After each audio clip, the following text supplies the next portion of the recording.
മക്കളെ, നമുക്കിന്ന് അടുത്ത സെക്ഷനിലേക്ക് പോവാം. Electric potential. അപ്പൊ നമ്മൾ ചാർജും ഫീൽഡ് എന്ന് പറഞ്ഞ ഫസ്റ്റ് ചാപ്റ്ററിൽ ഒട്ടുമിക്ക എല്ലാ പോയിന്റ്സും നമ്മൾ കഴിഞ്ഞു. ഇനി നമ്മൾ അടുത്തായിട്ട് എൻട്രി ചെയ്യുന്നത് ഇലക്ട്രിക് പൊട്ടൻഷ്യൽ ആൻഡ് കപ്പാസിറ്റൻസ് എന്ന് പറഞ്ഞ ചാപ്റ്ററിൽ അതിൽ ഫസ്റ്റ് ടോപ്പിക് ആണ് ഇലക്ട്രിക് പൊട്ടൻഷ്യൽ. മക്കളെ, എന്താണ് ഇലക്ട്രിക് പൊട്ടൻഷ്യൽ? നമുക്ക് ആദ്യം നോക്കാം. എന്റെ കയ്യിൽ ഒരു ചാർജ് ക്യാപിറ്റൽ ക്യൂ ഉണ്ട്.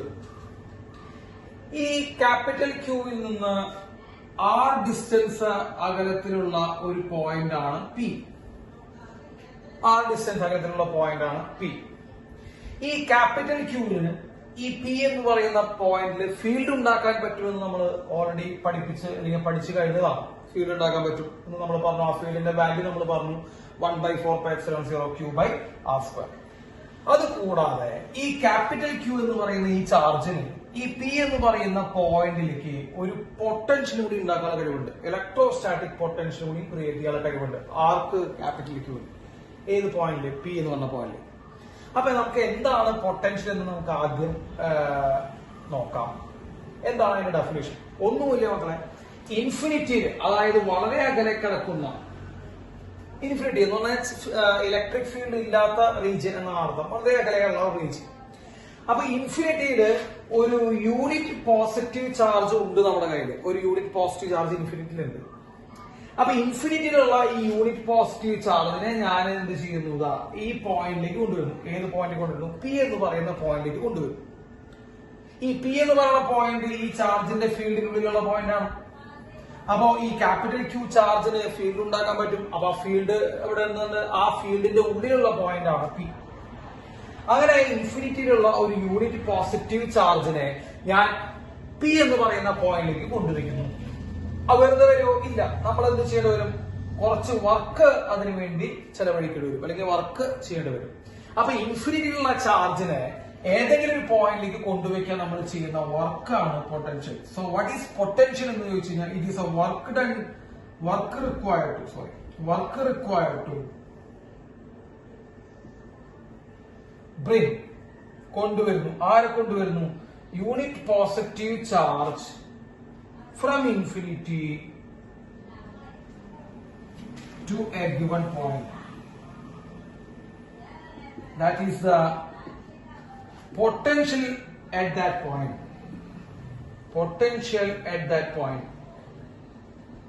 ആ പോയിന്റിലെ പൊട്ടൻഷ്യൽ ഏത് പോയിന്റിലേക്കാണ് നമ്മൾ കൊണ്ടുവരുന്നത്? പി എന്നുള്ള പോയിന്റിലേക്കാണ്. അപ്പൊ പി എന്ന് പറഞ്ഞ പോയിന്റിലേക്ക് കൊണ്ടുവരാൻ വേണ്ടി നമ്മൾ ചെയ്യുന്ന വർക്കാണ് ആ പി എന്ന് പറഞ്ഞ പോയിന്റിലെ പൊട്ടൻഷ്യൽ. ഓക്കെ, നമുക്ക് ഇക്വേഷൻ നമുക്കൊരു പോയിന്റ് ചാർജ് ആണ്. So what is potential due two point charge?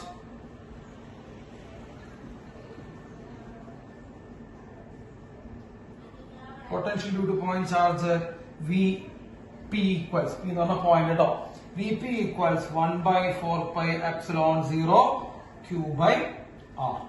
1/4πε0q/r. അതിൽ q എന്ന് പറയുമ്പോൾ നമ്മുടെ സോഴ്സ് ചാർജ്, ആർ എന്ന് പറയുമ്പോൾ ആ ചാർജിൽ നിന്ന് പി എന്ന് പറയുന്ന പോയിന്റിലേക്കുള്ള ഡിസ്റ്റൻസ്. സോ ഇതാണ് പൊട്ടൻഷ്യൽ ഇക്വേഷൻ. മക്കളെ, ഡെറിവേഷൻ ഇല്ല, ക്രാഷ് കോഴ്സ് ആണ്, ഡെറിവേഷൻ ഇല്ല, ഇക്വേഷൻ മാത്രം നമുക്ക് ഡീൽ ചെയ്താൽ മതി. 1/4πε0q/r ആണ് പൊട്ടൻഷ്യൽ ഇക്വേഷൻ. മക്കളെ, ഇവിടെ r² വന്നു കഴിഞ്ഞാൽ ഇലക്ട്രിക് ഫീൽഡ് ഉണ്ടോ? കമ്പയർ ചെയ്ത് പഠിക്കും. അവിടെ അടിയിൽ r² ആണെങ്കിൽ ഇലക്ട്രിക് ഫീൽഡ് ആണ്, r വരുമ്പോൾ എന്താണ്? അത് പൊട്ടൻഷ്യൽ ആണ്.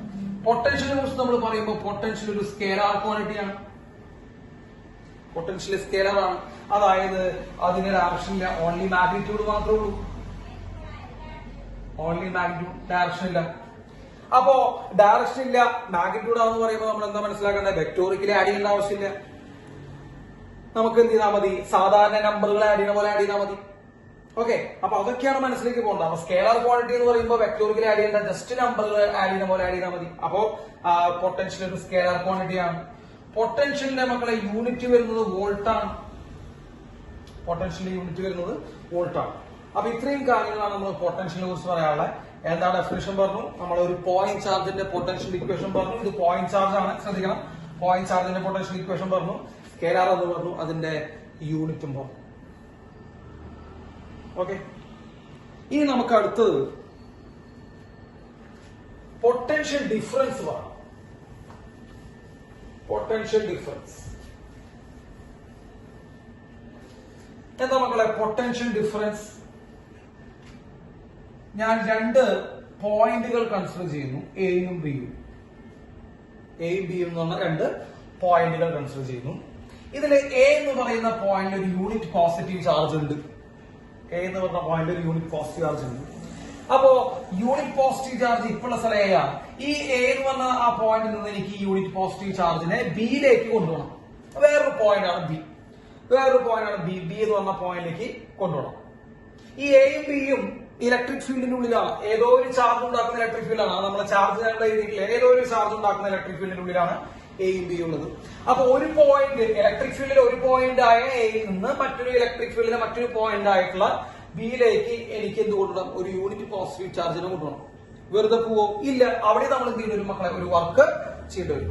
ഒരു പോയിന്റിൽ നിന്ന് മറ്റൊരു പോയിന്റിലേക്ക് യൂണിറ്റ് പോസിറ്റീവ് ചാർജിനെ കൊണ്ടുപോകാൻ നമ്മൾ ചെയ്യുന്ന വർക്കാണ് പൊട്ടൻഷ്യൽ ഡിഫറൻസ്.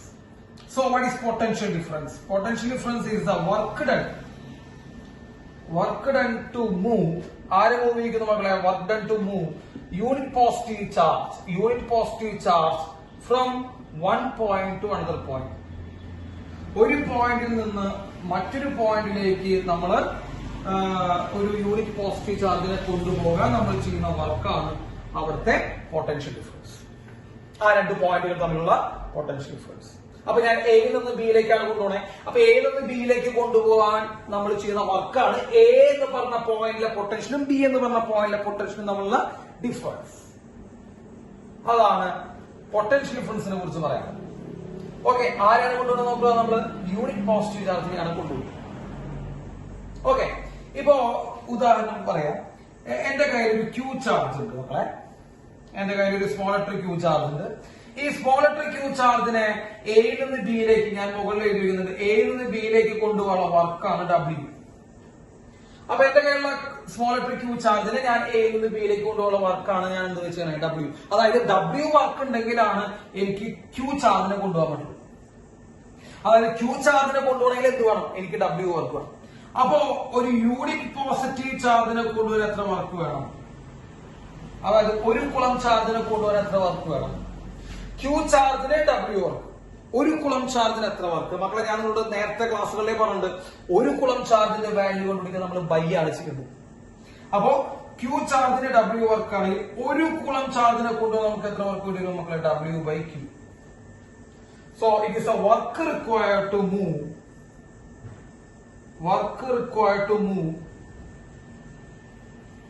1 coulomb charge.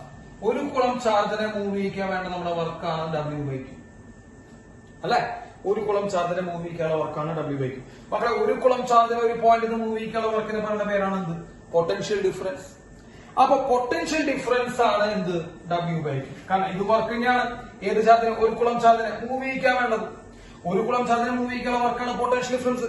അപ്പോ പൊട്ടൻഷ്യൽ ഡിഫറൻസിന് നമ്മൾക്ക് ഒരു ഇക്വേഷൻ ലഭിക്കുന്നു മക്കളെ. Potential difference equal to work by charge. വളരെ ഇമ്പോർട്ടന്റ് ആയിട്ടുള്ള ഇക്വേഷൻ ആണ്. Potential difference is equal to work by charge. Potential ഡിഫറൻസും എന്ത് ക്വാണ്ടിറ്റിയാണ് മക്കളെ? സ്കേലാർ ക്വാണ്ടിറ്റിയാണ്. നേരത്തെ പറഞ്ഞ പോലെ പൊട്ടൻഷ്യലും സ്കേലാർ ക്വാണ്ടിറ്റിയാണ്. ഡിഫറൻസ് ഓഫ് സ്കേലാർ ക്വാണ്ടിറ്റിയാണ് ഓഫ് കോഴ്സ്. അതിന്റെ യൂണിറ്റ് വരുന്നത് വോൾട്ട് ആണ്. മക്കളെ, വോൾട്ടിന് പകരം നമുക്ക് ഇങ്ങനെയും പറയാം. നമുക്ക് വേറെ ഇക്വേഷൻ കിട്ടും. വർക്ക് ബൈ ചാർജ് എന്നുള്ള ഇക്വേഷൻ കിട്ടിയിട്ട് മക്കളെ വർക്കിന്റെ യൂണിറ്റ് ജൂൾ ആണ്, ബൈ ചാർജിന് യൂണിറ്റ് കുളമ്പാണ്. അപ്പൊ ജൂൾ പെർ കുളമ്പ് എന്ന് പറയാം. അപ്പൊ ജൂൾ പെർ കുളമ്പും വോൾട്ടും സെയിം ആണ്. അപ്പൊ ജൂൾ പെർ കുളമ്പ് മറ്റൊരു യൂണിറ്റ് ആണ്, വോൾട്ട് മറ്റൊരു യൂണിറ്റ് ആണ്. അങ്ങനെ പല പല യൂണിറ്റിലേക്ക് നമുക്ക് കൊണ്ടുവരാം. ഇപ്പൊ ജൂളിന് നമുക്ക് ന്യൂട്ടൺ മീറ്റർ എന്ന് എഴുതാം. കാരണം joule is unit of work എന്ന് പറയുമ്പോൾ ഫോഴ്സിന്റെ ഡിസ്പ്ലേസ്മെന്റ് ന്യൂട്ടൺ മീറ്റർ പെർ കുളം എന്ന് എഴുതാം. അല്ലെ? അങ്ങനെ എഴുതാം. പല രീതിയിൽ എഴുതാം ന്യൂട്ടൺ മീറ്റർ പെർ കുളം. അപ്പൊ പൊട്ടൻഷ്യൽ ഡിഫറൻസിന്റെ അടുത്ത യൂണിറ്റ് ന്യൂട്ടൺ മീറ്റർ പെർ കുളമ്പ്. കുളമ്പിന് നമുക്കറിയാം ചാർജ് എന്ന് പറയുമ്പോൾ കറന്റ് യൂണിറ്റ് ആയി ആംപിയർ സെക്കൻഡ് എഴുതാം. അപ്പൊ നമുക്ക് ഈ ചാർജിന് പകരം ആംപിയർ സെക്കൻഡ് എഴുതാം. അപ്പൊ newton metre per ampere second. അങ്ങനെ പല രീതിയിൽ നമുക്ക് അതിനെ യൂണിറ്റുകൾ പറയാൻ പറ്റും. പക്ഷെ നമ്മൾ സാധാരണ യൂസ് ചെയ്യുന്നത് വോൾട്ട് ആണ്. പിന്നെയും നമ്മൾ ജൂൾ പെർ കുളമ്പും കാണാറുണ്ട്. ബാക്കി രണ്ടു ആൾക്കാരൊന്നും നമുക്ക് കാണാറില്ല. അപ്പൊ ഇതാണ് അതിന്റെ യൂണിറ്റ്. അപ്പൊ സ്കേലർ ആണ്, അതിന് അവിടെ യൂണിറ്റ് ഉണ്ട്. മക്കളെ ഇനി ഡയമെൻഷൻ എന്താന്ന് വെച്ചാൽ what is the dimension of potential difference? അവിടെയും നമ്മൾ ഇക്വേഷൻ നോക്കിയാൽ മതി, വർക്ക് ബൈ ചാർജ്. അപ്പൊ വർക്ക് എന്താന്ന് ചോദിച്ചു കഴിഞ്ഞാൽ വർക്കിന്റെ പൊട്ടൻഷ്യൽ ഡിഫറൻസിന്റെ ഡയമെൻഷൻ നമുക്ക് പൊട്ടൻഷ്യൽ ഡിഫറൻസിന്റെ ഡയമെൻഷൻ നമുക്ക് നോക്കുമ്പോൾ വർക്കിന്റെ ഡയമെൻഷൻ മക്കളെ വർക്കിന്റെ ഡയമെൻഷൻ നമ്മൾ പ്ലസ് 1 പഠിച്ചിട്ടില്ല, ml² t⁻⁻2 ബൈ ചാർജിന്റെ ഡയമെൻഷൻ നമ്മൾ ഈ ചാപ്റ്ററിൽ പഠിച്ചത് ടി. അപ്പൊ നമ്മൾ നോക്കുമ്പോ ഈ ടി യുടെ മുകളിൽ പോകുമ്പോൾ t⁻⁻1 t⁻⁻2 ഓൾറെഡി ഉണ്ട്, t⁻⁻2 ഈ t⁻⁻1 വരുമ്പോൾ t⁻⁻3. സോ ml² t⁻3a⁻⁻1 ഇതാണ് പൊട്ടൻഷ്യൽ ഡിഫറൻസിന്റെ ഡയമെൻഷൻ. അപ്പോ പൊട്ടൻഷ്യൽ ഡിഫറൻസ് എന്ന് പറയുമ്പോൾ ഒരു പോയിന്റിന് മറ്റൊരു പോയിന്റിലേക്ക് ഒരു യൂണിറ്റ് പോസിറ്റീവ് ചാർജിനെ കൊണ്ടുപോകാനുള്ള വർക്കാണ് പൊട്ടൻഷ്യൽ ഡിഫറൻസ് അല്ലെ. അതിന്റെ ഇക്വേഷൻ വർക്ക് ബൈ ചാർജ് ആണ്, യൂണിറ്റ് പറഞ്ഞു, അതേപോലെ അതിന്റെ എന്ത് പറഞ്ഞു ഡയമെൻഷൻ പറഞ്ഞു. നമ്മൾ ഇതിൽ നിന്ന് ഏറ്റവും മെയിൻ ആയിട്ട് മനസ്സിലാക്കേണ്ട ഏറ്റവും പ്രധാനപ്പെട്ട പോയിന്റ് തന്നെയാണ് potential difference V = work by charge തന്നെയാണ്. മക്കൾ ഇത് വളരെ ഇമ്പോർട്ടന്റ് ആയിട്ടുള്ള പോയിന്റ് ആണ്, potential difference V = work by charge. ഇതിൽ നമ്മൾ ഈ ചാർജിനെ ഇങ്ങോട്ട് വെച്ച് കഴിഞ്ഞാൽ, ചാർജിനെ ഈ സൈഡിലേക്ക് എടുത്തു കഴിഞ്ഞാൽ charge into potential difference equal to നമുക്ക് വർക്ക് കിട്ടും. Charge into potential difference equal to work കിട്ടും. അപ്പൊ ഒരു ചാർജിനെ ഒരു പൊട്ടൻഷ്യൽ ഡിഫറൻസിലേക്ക് നമ്മൾ അപ്ലൈ ചെയ്യുകയാണെങ്കിൽ, ഒരു ചാർജിനെ വരെ നമ്മൾ ഒരു പൊട്ടൻഷ്യൽ ഡിഫറൻസ് അപ്ലൈ ചെയ്യുകയാണെങ്കിൽ അവിടെ ഉണ്ടാകുന്ന വർക്ക് എന്ന് പറയുന്നത് ചാർജ് ഇൻറ്റു പൊട്ടൻഷ്യൽ ഡിഫറൻസ് ആണ്. ഇനി നമ്മുടെ ഫിസിക്സിൽ നമ്മൾ പഠിച്ചിട്ടുണ്ടാവും വർക്ക് തന്നെയാണ് എനർജി. ഒരമ്മ പെറ്റ 2 മക്കളാണ് അവര്. അപ്പൊ നമുക്ക് എനർജിയാണ് അവർ ചോദിച്ചെങ്കിൽ നമുക്ക് എന്ത് എഴുതാം? ചാർജിന്റെ പൊട്ടൻഷ്യൽ ഡിഫറൻസ് എഴുതാം. അപ്പൊ ചിലപ്പോ ഇങ്ങനെയൊക്കെ ചോദിക്കും, ഒരു ചാർജിനെ ഇത്ര പൊട്ടൻഷ്യൽ ഡിഫറൻസ് അപ്ലൈ ചെയ്തു, ആ ചാർജിന് ഉണ്ടാകുന്ന കൈനറ്റിക് എനർജി എത്രയാണ്, അല്ലെങ്കിൽ ചേഞ്ച് ഇൻ കൈനറ്റിക് എനർജി എത്രയാണ്? അപ്പൊ അങ്ങനെയൊക്കെ വരുമ്പോ നമ്മൾ അങ്ങനെ കൈനറ്റിക് എനർജിക്ക് ഇക്വേഷൻ പഠിച്ചിട്ടില്ലല്ലോ എന്ന് വെച്ച് ആലോചിച്ചിരിക്കാതെ എനർജി തന്നെയാണ് വർക്ക്. വർക്കിന് ഇക്വേഷൻ പഠിച്ചത് ചാർജ് ഇൻറ്റു പൊട്ടൻഷ്യൽ ഡിഫറൻസ് എന്ന് പഠിച്ചത്. അപ്പൊ ചാർജ് ഇൻറ്റു പൊട്ടൻഷ്യൽ ഡിഫറൻസ് ചെയ്താൽ വർക്ക് കിട്ടും. അത് തന്നെയാണ് എനർജി, അത് തന്നെയാണ് കൈനറ്റിക് എനർജി, അത് തന്നെയാണ് energy acquired by the charge. എന്തായാലും അത് തന്നെയാണ് കേട്ടോ. അപ്പൊ നമ്മൾ പല ഡയമെൻഷനിൽ നമ്മൾ എന്ത് ചെയ്യാം, ഒരു തിയറിനെ അല്ലെങ്കിൽ കോൺസെപ്റ്റിനെ നമ്മൾ എന്ത് ചെയ്യാം, പല ഡയമെൻഷനിൽ നമ്മൾ ചിന്തിച്ചു കഴിഞ്ഞാൽ നമുക്ക് എല്ലാ പോസിബിലിറ്റീസും നമ്മുടെ മനസ്സിലേക്ക് വരും. അത് തന്നെ ചോദിക്കുള്ളൂ, അതിന് കൂടുതലൊന്നും ചോദിക്കില്ല. അപ്പൊ ഇക്വേഷൻസ് ബൈ ഹാർട്ട് പഠിക്കുക അതൊക്കെയാണ്. അതിന് ഉപരിയായിട്ട് നമ്മൾ എല്ലാ ഡയമെൻഷൻസും നമ്മൾ എന്ത് ചെയ്യണം, ഒന്ന് ആലോചിച്ച് വയ്ക്കണം. ഇങ്ങനെയൊക്കെ ചോദിക്കാം, ഇങ്ങനെയൊക്കെ ചോദിക്കാം എന്നുള്ള കാര്യങ്ങളൊക്കെ ഒന്ന് ആലോചിച്ച് വയ്ക്കാം. അപ്പൊ എനർജിയും കൈനറ്റിക് എനർജി വർക്കും ഒക്കെ തന്നെയാണ് ചാർജ് ഇൻറ്റു പൊട്ടൻഷ്യൽ ഡിഫറൻസ് ആണ്. ഓക്കെ, ഇതാണ് പൊട്ടൻഷ്യൽ ഡിഫറൻസിനെ കുറിച്ച് നമുക്ക് പറയാനുള്ള കാര്യം. പിന്നെ ഒരു കാര്യം കൂടി ഞാൻ നിങ്ങളോട് പറഞ്ഞുതരാം. ഒരു കാര്യം കൂടി നമ്മൾ ആലോചിക്കാറുണ്ട് മക്കളെ, പൊട്ടൻഷ്യൽ സ്കേലാർ ക്വാണ്ടിറ്റിയാണ്.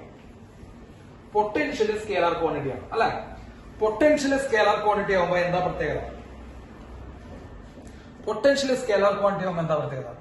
നമ്മൾ പറഞ്ഞിട്ടുണ്ട്, വെക്റ്റർ ക്വാണ്ടിറ്റികൾ ട്രീറ്റ് ചെയ്യുന്ന സമയത്ത് ചാർജിന്റെ പോളാരിറ്റി കൺസിഡർ ചെയ്യേണ്ട ആവശ്യമില്ല.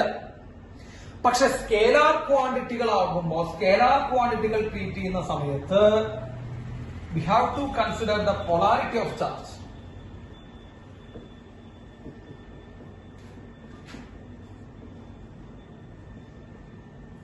അപ്പൊ സ്കേലാർ ക്വാണ്ടിറ്റികൾ ട്രീറ്റ് ചെയ്യുന്ന സമയത്ത് നമുക്ക് എന്ത് ചെയ്യണം? പൊളാരിറ്റി ഓഫ് ചാർജ് കൺസിഡർ ചെയ്യണം. നമ്മൾ പൊളാരിറ്റി കൺസിഡർ ചെയ്താൽ പറ്റും. അപ്പൊ എന്റെ കയ്യിൽ ഒരു +q ചാർജ് ഉണ്ടെന്ന് വിചാരിക്കാം. +q ചാർജിൽ നിന്ന് ആ ഡിസ്റ്റൻസ് അകത്തുള്ള പോയിന്റ് ആണ് P. So what is potential P എന്ന് എഴുതുമ്പോൾ ഞാൻ എന്ത് എഴുതണം? 1/4πε0 +q/r കേട്ടോ. ഇക്വേഷനിൽ ഞാൻ ചാർജിന്റെ പൊളാരിറ്റി ഇടക്കെടുത്തിരുന്നു എന്ന് പറയുന്നത് എന്താണ്? ഇതൊരു പോസിറ്റീവ് പൊട്ടൻഷ്യൽ ആണ്. അത് പോസിറ്റീവ് പൊട്ടൻഷ്യൽ ആണ്. ഇനി നെഗറ്റീവ് ചാർജ് ആണെങ്കിലും മക്കളെ, നെഗറ്റീവ് ചാർജ് ആണെങ്കിൽ ആ ഡിസ്റ്റൻസ് ആയിട്ടുള്ള പോയിന്റ് ആണ് P. നെഗറ്റീവ് ചാർജ് ആണെങ്കിൽ what is potential P? 1/4πε0 -q/r. ചാർജിന്റെ പൊളാരിറ്റി കൺസിഡർ ചെയ്യണം -q/r. അപ്പോ നെഗറ്റീവ് പൊട്ടൻഷ്യൽ വന്നു. അപ്പൊ ചാർജ് നെഗറ്റീവ് ആണെങ്കിൽ പൊട്ടൻഷ്യൽ നെഗറ്റീവ് ആണ്, ചാർജ് പോസിറ്റീവ് ആണെങ്കിൽ പൊട്ടൻഷ്യലും പോസിറ്റീവ് ആണ്. ഓക്കെ, അത് ഒന്ന് നോട്ട് ചെയ്യണം. ചാർജ് പോസിറ്റീവ് ആണെങ്കിൽ പൊട്ടൻഷ്യൽ പോസിറ്റീവ് ആണ്, അതായത് ചാർജിന്റെ പൊളാരിറ്റി കൺസിഡർ ചെയ്യണം ഇക്വേഷനിൽ. അത്രേ നമ്മൾ ഉദ്ദേശിക്കണമല്ലോ. ഇനി നമുക്ക് പറയാനുള്ള മറ്റൊരു കാര്യം, potential due to multiple charges. Potential due to multiple charges സാധാരണ ചോദിച്ചിട്ടുണ്ട്. 2019 കീമില് വരെ നമുക്ക് ആ ക്വസ്റ്റ്യൻ വന്നിട്ടുണ്ട്. അപ്പൊ എല്ലാവരും ഒന്ന് ശ്രദ്ധിച്ചിരിക്കുക മക്കളെ, വളരെ സിമ്പിൾ ആണ്. മൾട്ടിപ്പിൾ ചാർജ്, അതായത് ഒന്നിലധികം ചാർജ് ഉണ്ടാക്കുന്ന പൊട്ടൻഷ്യലാണ് potential due to multiple charge. ഇപ്പോൾ ഞാൻ ഉദാഹരണം പറയാം. മകളെ എന്റെ കയ്യിൽ Q1, Q2, Q3 ഒരു -Q4 4 ചാർജുകളുണ്ട്. Q1, Q2, Q3 -Q4. ഇതാണ് എന്റെ പോയിന്റ് P. ഫസ്റ്റ് ചാർജിൽ നിന്ന് പോയിന്റുകളുടെ ഡിസ്റ്റൻസ് R1, സെക്കൻഡ് ചാർജിൽ നിന്ന് പോയിന്റുകളുടെ ഡിസ്റ്റൻസ് R2, തേർഡ് ചാർജിൽ നിന്ന് പോയിന്റുകളുടെ ഡിസ്റ്റൻസ് R3 ആൻഡ് ഫോർത്ത് ചാർജിൽ നിന്ന് പോയിന്റുകളുടെ distance R4. So what is potential at point P എന്ന് പറഞ്ഞിരിക്കുന്നു. പൊട്ടൻഷ്യൽ അറ്റ് പോയിന്റ് P എന്ന് പറഞ്ഞിരിക്കുന്നു. നമുക്കറിയാം ഒന്നിലധികം ചാർജ് വരുമ്പോൾ നമ്മൾ എന്താ ചെയ്യണമെന്ന് നമ്മൾ നേരത്തെ ഇലക്ട്രിക് ഫീൽഡിന്റെയും ഫോഴ്സിന്റെ കാര്യത്തിലൊക്കെ നമ്മൾ പറഞ്ഞത്. പക്ഷെ അവിടെ നിന്ന് ചെറിയൊരു വ്യത്യാസം വരുന്നുണ്ട്. അവരൊക്കെ ഇലക്ട്രിക് ഫീൽഡും ഈ ഫോഴ്സും എന്ന് പറയുന്നത് വെക്ടർ ക്വാണ്ടിറ്റികളായിരുന്നു. അപ്പൊ നമ്മള് ഡയറക്ഷൻ എടുക്കണമായിരുന്നു. ഇവിടെ അതിന്റെ ആവശ്യമില്ല. വെക്ടർ ഗ്രാഡിയന്റ് ആയിരുന്നു. ഇവിടെ അതിന്റെ ആവശ്യമില്ല. ഇവര് സ്കേലാർ ക്വാണ്ടിറ്റികളാണ്. എന്താ ചെയ്യേണ്ട ആവശ്യമുണ്ടോ? ഡയറക്ഷൻ എടുക്കേണ്ട ആവശ്യമുണ്ടോ? ഇല്ല. വെക്ടർ ഗ്രാഡിയന്റ് ആവശ്യമുണ്ടോ? ഇല്ല. അവരെന്ത് ചെയ്താൽ മതി? ഓരോന്നിന്റെയും വാല്യൂ സെപ്പറേറ്റ് കണ്ടുപിടിച്ചത് വെറുതെ ജസ്റ്റ് നമ്പറുകൾ ആഡ് ചെയ്യുന്ന പോലെ, മാത്സിലെ നമ്പറുകൾ ആഡ് ചെയ്യുന്ന പോലെ വെറുതെ ചെയ്താൽ മതി, ആഡ് ചെയ്താൽ മതി. അപ്പൊ നമ്മൾ നോക്കിയേ, ആദ്യം ഫസ്റ്റ് ചാർജ് ഉണ്ടാക്കുന്ന പൊട്ടൻഷ്യൽ V1 ഈക്വൽ ടു, മക്കളെ V1 ഈക്വൽ എന്താ എഴുതാം? 1/4πε0 Q1/R1. കേട്ടോ, Q1/R1 ഡിസ്റ്റൻസ് R1 ആണ്. V2 equal to 1/4πε0 Q2/R2. V3 equal to 1/4πε0 Q3/R3. V4 equal to 1/4πε0 Q4/R4. പക്ഷെ ഒരു പ്രശ്നമുണ്ട് മക്കളെ, Q4 മൈനസ് ചാർജ് ആണ്. സോ നമ്മൾ ഇവിടെ മൈനസ് അപ്ലൈ ചെയ്യണം. So total potential at P എന്ന് പറയുമ്പോൾ നമ്മൾ ഈ എല്ലാ പൊട്ടൻഷ്യലുകളെയും വെറുതെ ആഡ് ചെയ്യണം. ഡയറക്ഷനില്ല, വെക്ടോറിക്കലി നോക്കണ്ട, വെറുതെ ആഡ് ചെയ്യുക. അപ്പൊ നമ്മൾ ഈ 4 ചാർജുകൾ നമ്മൾ വെറുതെ ആഡ് ചെയ്യുമ്പോൾ 1/4πε0 നമുക്ക് കോമൺ ആയി പുറത്തേക്കെടുത്താൽ Q1/R1 plus Q2/R2 plus Q3/R3 minus Q4/R4. ഇതാണ് potential due to multiple charges. നമ്മൾ ഈ ഇക്വേഷൻ ഒന്നുമല്ല പഠിക്കേണ്ടത്. ഒന്നിലധികം ചാർജ് വന്നാൽ ടോട്ടൽ പൊട്ടൻഷ്യൽ എങ്ങനെയാണ് പിടിക്കുക? ഓരോ ചാർജിന്റെ പൊട്ടൻഷ്യൽ സെപ്പറേറ്റ് കണ്ടുപിടിക്കുക. ജസ്റ്റ് നമ്പറുകൾ ആഡ് ചെയ്യണ പോലെ ആഡ് ചെയ്യുക. അതില് നെഗറ്റീവ് ചാർജ് വരുമ്പോൾ പൊട്ടൻഷ്യൽ ഉണ്ടാവും, നെഗറ്റീവ് ആയിരിക്കും. ഇത്രയും കാര്യങ്ങൾ നമ്മൾ പൊട്ടൻഷ്യൽ ഡിഫറൻസ് എന്നുള്ള ഭാഗത്ത് നിന്ന് നമുക്ക് നോട്ട് ചെയ്യണം.